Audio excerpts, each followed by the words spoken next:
Hi friends. ఇప్పటి వరకు హైదరాబాద్ అంటే కేవలం ఐటీ ఫార్మా అనే అనుకుంటున్నాం. కానీ వీటికి ధీటుగా మరొక రంగం కూడా డెవలప్ అవుతున్న విషయం మనలో ఎంతమందికి తెలుసు?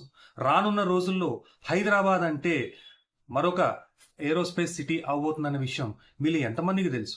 ఫ్రెండ్స్, ఈ రంగంలో జరుగుతున్నటువంటి డెవలప్మెంట్స్ గురించి తెలుసుకోవాలనుకుంటే, వాటి వల్ల మనకేంటి ఉపయోగం అని తెలుసుకోవాలనుకుంటే, మీరు ఈ వీడియోని చివరి వరకు చూడండి. హాయ్ ఫ్రెండ్స్, నేను మీ ఇన్వెస్ట్మెంట్ కా బాస్ వంశీని. ఎలా ఉన్నారు? ముందుగా మీ అందరికీ దసరా శుభాకాంక్షలు. ఫ్రెండ్స్, ఏరోస్పేస్ రంగంలో హైదరాబాద్ దూసుకుపోతోంది.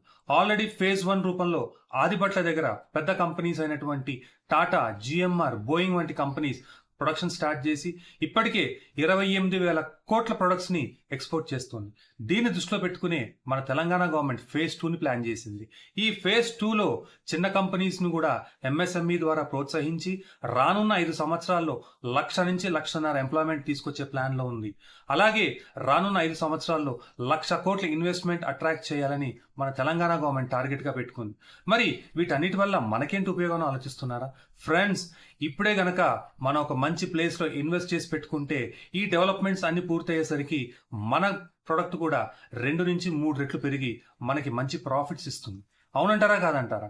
మరి ఎక్కడ ఇన్వెస్ట్ చేయాలి, ఎలా ఇన్వెస్ట్ చేయాలో తెలుసుకోవాలనుకుంటే మీ ఇన్వెస్ట్మెంట్ కా బాస్ వంశీకి కాల్ చేయండి, డీటెయిల్స్ తీసుకోండి. Thank you.